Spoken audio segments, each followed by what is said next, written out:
Thank you for the beautiful introduction. It's great. It's very, very helpful for buckle up and go. So now we need to talk about how we see God blurry, isn't it? This is the first step where we are all together now. We are here, and most of us have a very confused picture about God, or sometimes it's a lot of ideas that we think that God is, and then we discover later on that God is not. So to start with, actually, I would start with a story that's actually happened.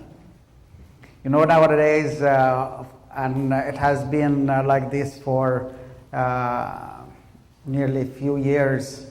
There are a lot of Egyptians or a lot of people around the world, they would come to America with the lottery.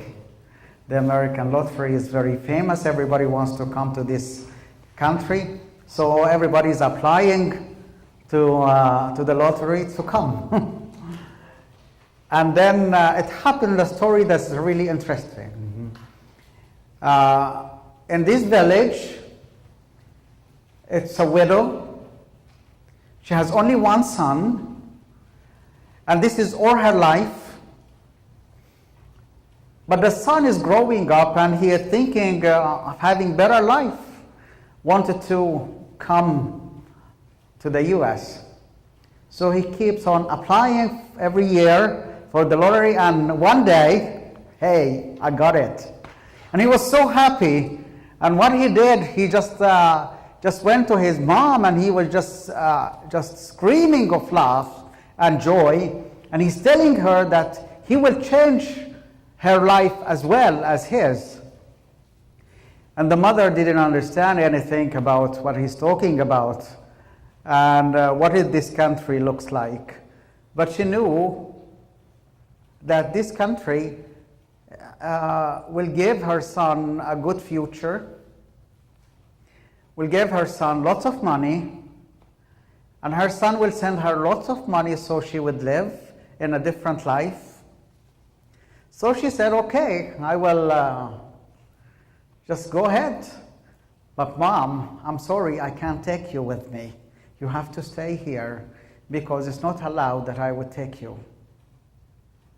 The mother was so sad that her son would leave her, but still she let him go because he would have a better life and a better future. And the mother sent her only son to this new land and waiting every day that he will send her something, a letter, a picture. He would talk to her, but then the son actually is getting busy. But every day the mother is waiting for something from him. And from her own perspective, she started to build up a feeling that her son is not actually a faithful son, because he just dropped her. The son is not a good son. And all her effort to raise him in a good way, in her eyes, has gone. In her feelings and in her understanding that the son dropped her totally. And she keeps on coming to the church, complaining that she is alone, she's suffering, and she's crying, not only because of poverty, but because mainly of her son that who dropped her. And he is not a good son at all. This is what she sees the situation. And she's suffering, she's crying. And a year after a year, she is not actually feeling well. And her feeling is growing up against her son. And now her big love to him has been changed. Not only that he is not good, but great disappointment that this son just is not good. And she lives in a very bad situation. She's very poor. She needed someone to take care of her. And imagine these feelings of this mother. Do you think the relationship of this mother with her son would look good? She longs for him, but she's so disappointed with him. Until one day came that the church sent one of the ladies to serve this woman. She's an old woman, very poor, starting to be very weak because she's getting old. And then this young lady, she went in with this woman to take care of her, clean for her things, and just to take care of her needs. And she discovered a big wall that there are papers like this, all the walls. And then this young lady, she's asking this woman, why you're putting all this here? And she said, yes, my son is always sending me this paper, and I don't know what it is, and I don't understand what it is, so I just put it there. And this servant lady, she looked at, this is all checks. This is money. Your son has been sending to you all this money, and you live in poverty? Imagine. And this woman looked at her and said, this is money? No, this is not money. And this young lady collected all the checks from the wall, and she gathered them, and she came to the church with a big bunch of checks like this, money orders, that she could go just to the banks and cash them. And this woman, suddenly, she got a fortune. And I just mentioned this story, which is a real story, for you to see how do you feel, how do we compare this lady and how she looks at her son, the disappointment that she had with her son, and ourselves, and disappointment sometimes that we have with God, because we don't know how He is dealing with us. So the first thing that it brings us to this blurry situation or black and white situation that actually we don't understand, we don't know how God is acting with us, how God is dealing with us, and how He is giving us. And this is sometimes the gifts of God for us is so generous, and we don't understand what is going on. So I think this would be the first reason for us to have a blurry picture about God. So think with yourself, how much do you know about God? And here I want to tell you, it's not a knowledge just of information. The knowledge of God is not an information thing. You can just go Google God, and then you will find tons of information about God. And that doesn't make you having a knowledge about God. To make you just feel God, it's exactly, I always say, it's exactly about the difference between if someone would tell me the taste of water, and someone else would give you a cup of water.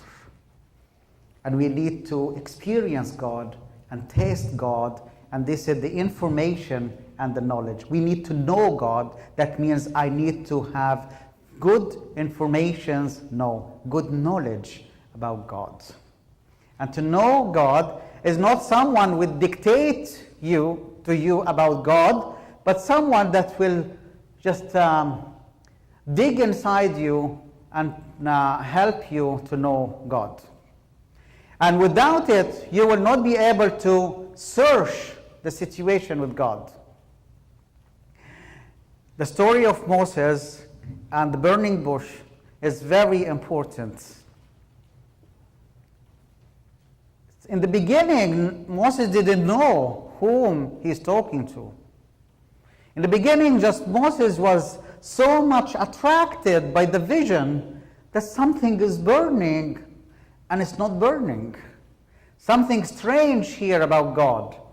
Something strange that's happening there. But then he came closer, and then there is a conversation here with God. But the beautiful question that Moses was asking God, who are you? I want to know you. And this who are you, it was clear. And then I think the question that God is answering, I felt that maybe God will tell him, I am so and so. It's very strange that God is answering him, I am whom I am. I am. Because then actually there is nothing else that you could tell about God. I am. It's like the water. Yes, just taste the water. That's it. I am. You can't just form and frame the God according to what you wanted this God for, but you need to see the God who actually he is. And that's why the blurry situation is lacking of knowledge. This is one important situation. The second reason that why we are seeing this blurry picture, I will tell you another story, but this is not a real story. It's just a story that we learn from. Actually, there was this fisherman, and this fisherman, one day he was sitting with his wife, and they are having good time together, and they were sitting by the sea and just looking far into the horizon. And then the wife starts to tell him, imagine all these people that they are very rich. Why don't we live like them? And he starts to just discuss with her as well. He went along with her with the waves and started to fly like birds together and flying to imagine themselves living in a big mansion. All these beautiful things that they wanted to do. And the daydream starts to become really big. And then they say, oh, that's never happened. We still here are poor people, and we have to accept that. But suddenly, he's telling her, okay, we need to have dinner. Let's go fish something and come and eat. Then they went, they caught a fish, and while they are cleaning it, then they found a big stone, a big precious stone. And then he looked at it and said, oh, our dreams will come true. That's a great thing.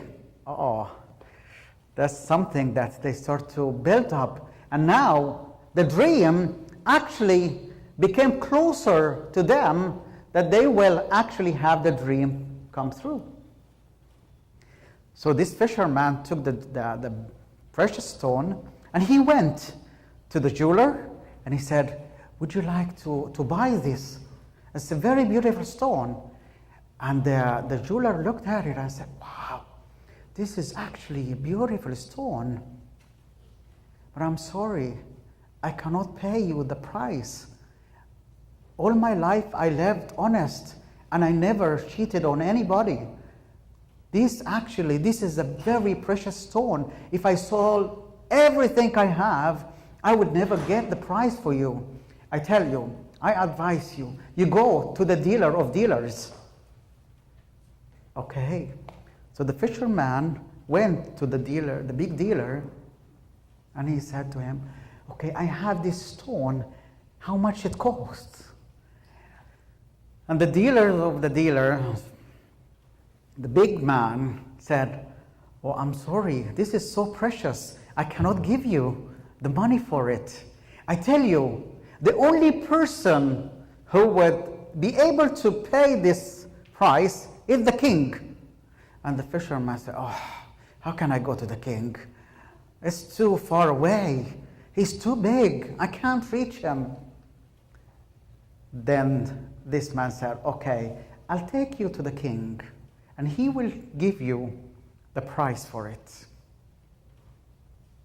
So this big jeweler, the chief jeweler, went with this fisherman, and they went to the king.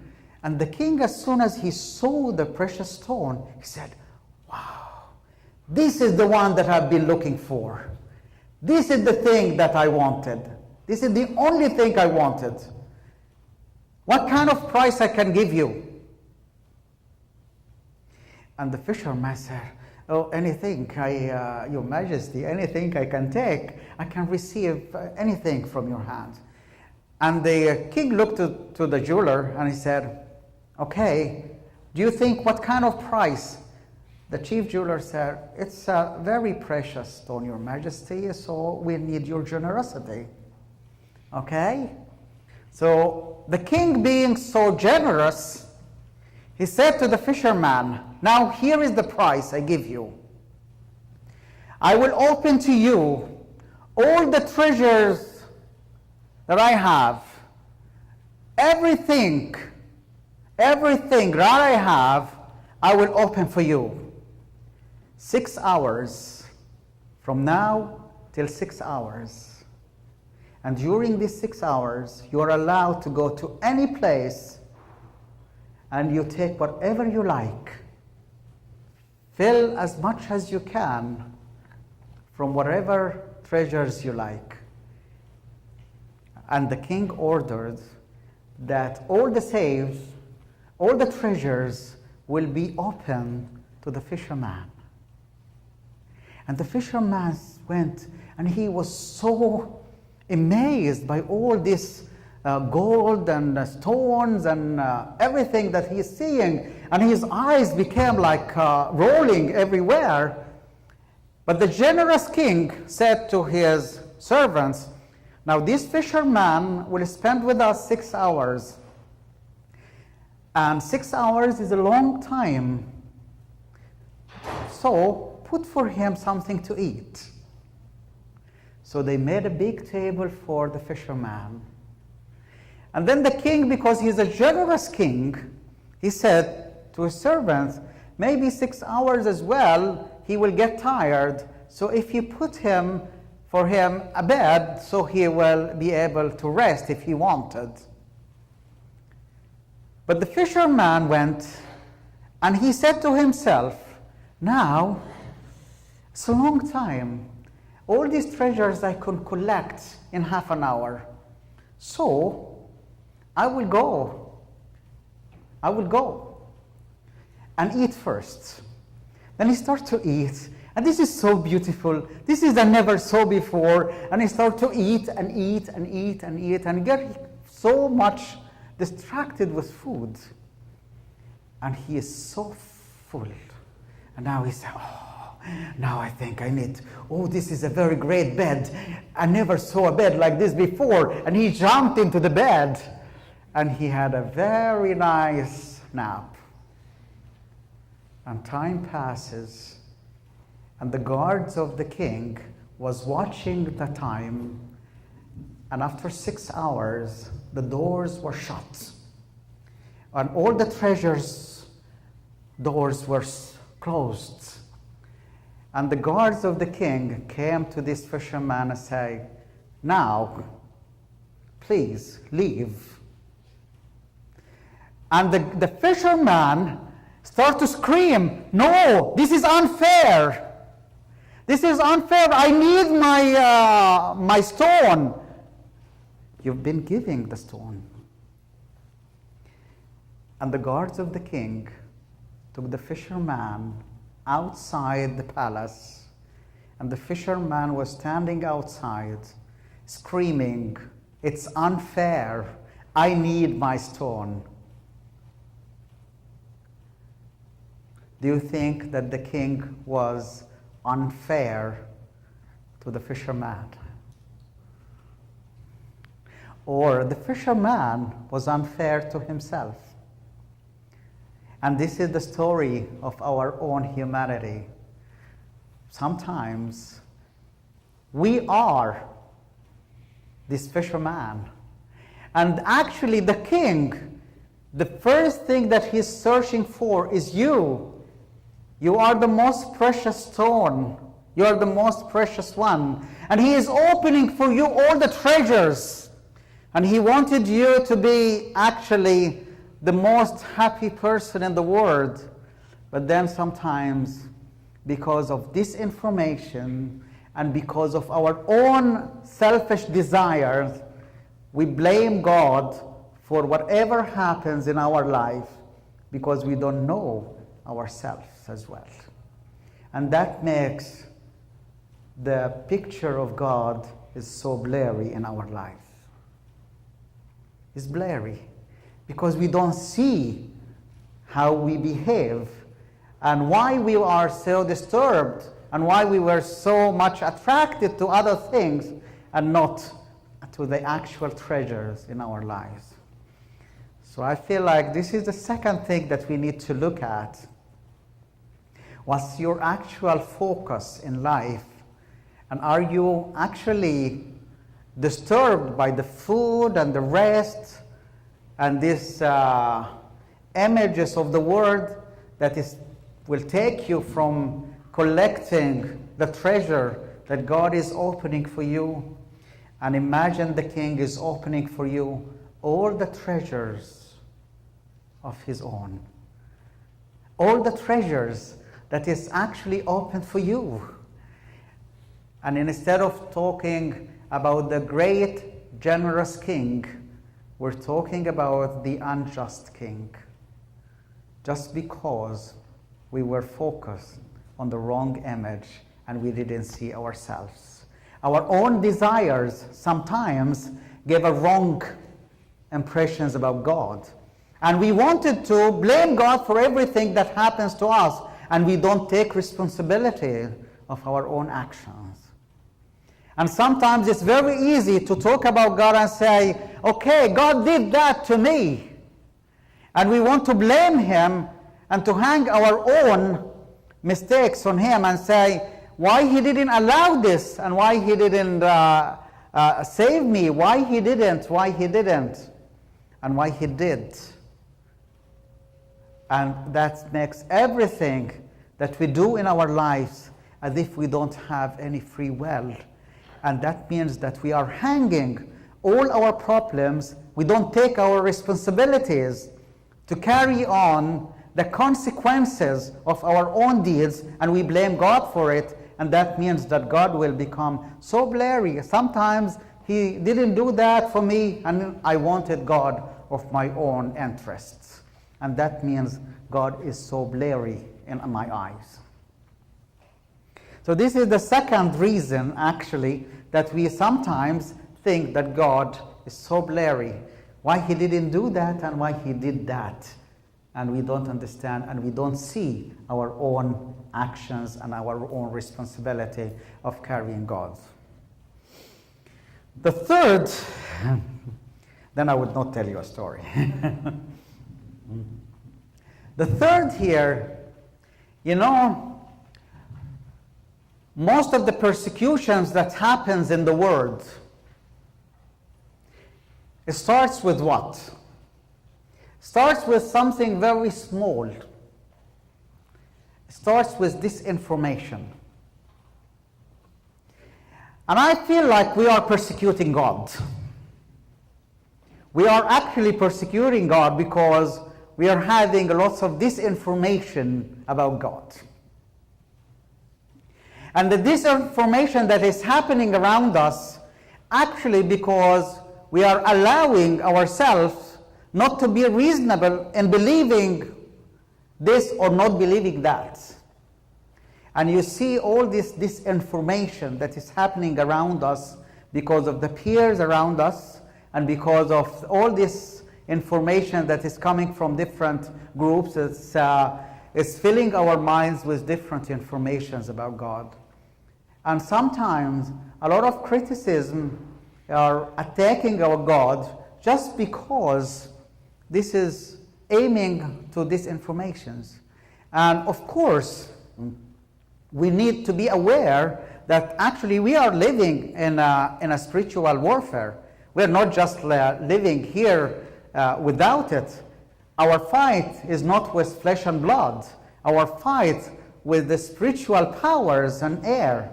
And that's an important thing that we need to understand. With principalities, with dominions, with all these evil spiritual powers in the air. And of course, they are using all these people around us to disinformate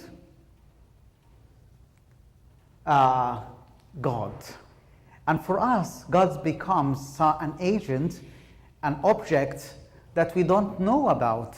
Just simply not because of our own search, not because of our own experience, but because of the disinformation that's happening around us, and they are portraying God, whether he exists or not, or portraying him in a different way. This disinformation is actually making us look to God in a completely different way. And sometimes it creates as well lack of understanding about God. The other fourth item that I feel we are most of the time we're having about God is looking to God from one side. And we're seeing God from one angle. And as if we wanted to see that God on this particular situation. And I tell you, most of the time, we love to hear about God the things that it will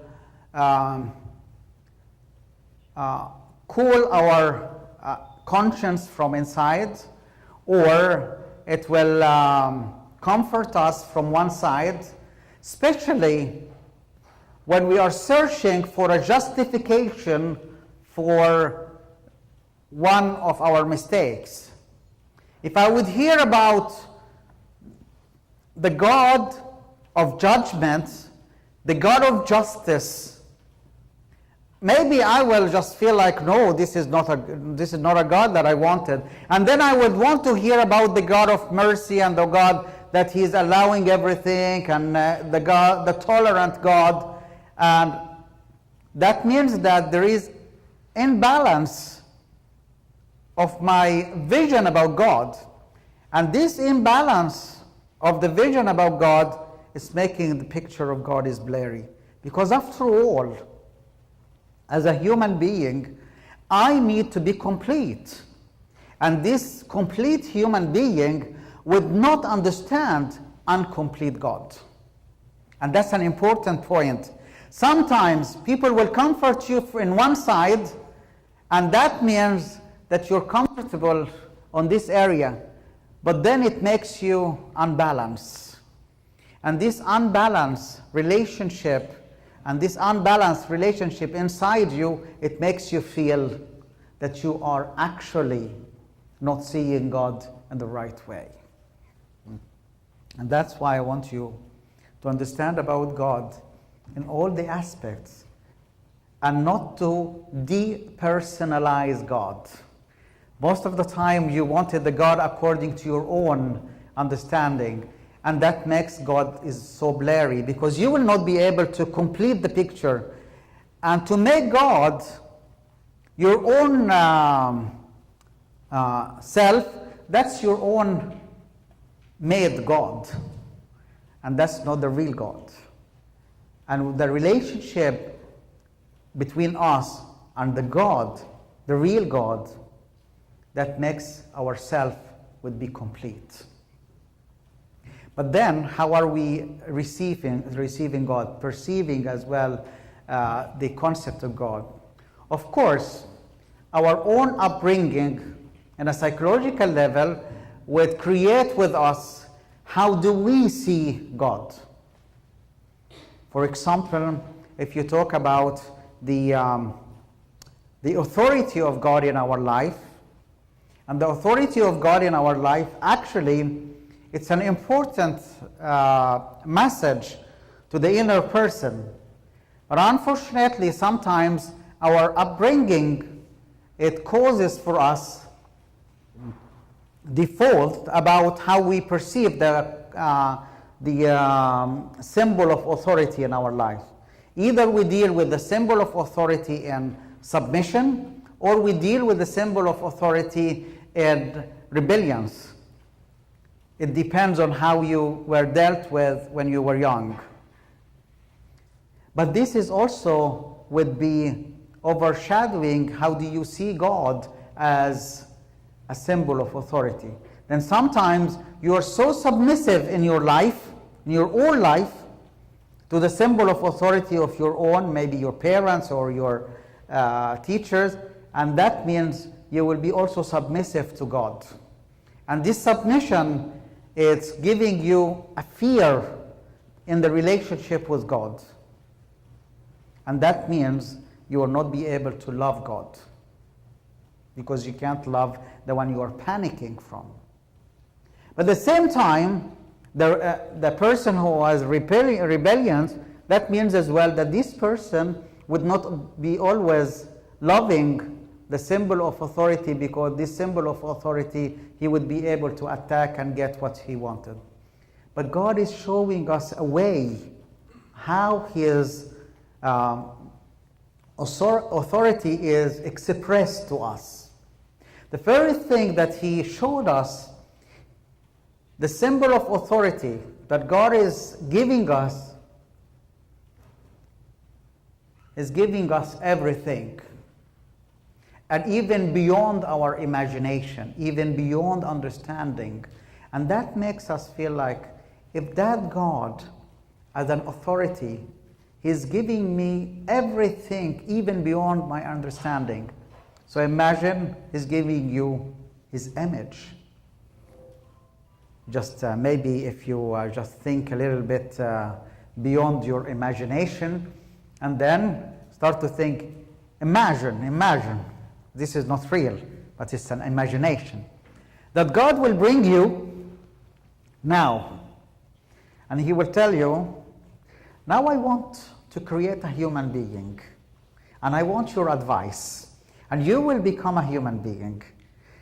What do you think, on what image I will create you? Do you think we would dare to ask for his image? It's beyond imagination, isn't it? That the God, the loving God, the one who is giving us beyond understanding, is giving us his image. And he wanted us to be his likeness. And that God as well, he is expressing his authority on us in a communicating way. He's a communicator. And that's why when we fail to understand and to achieve his likeness, he came. And he wanted to be like us. And this incarnation is communication. He wants to communicate with us. So the God that we are searching for is expressing his authority in a communication. He's a communicator. And what he is communicating is communicating love. And then I would see, like this God with his authority is something completely different than I would understand or I learn from my father or my parents. And that's why it's so dangerous to put the image of your parents or your teachers or the situations around you on God. As if you will not see anything and you will put everything on God. As if we imagine someone would sit here and then we tell everyone to bring all their problems and put it on him. So one will bring a shirt, and something will bring a sheet, and we start to cover him layer after layer, and then suddenly we ask you, what do you think of this person, how he looks like?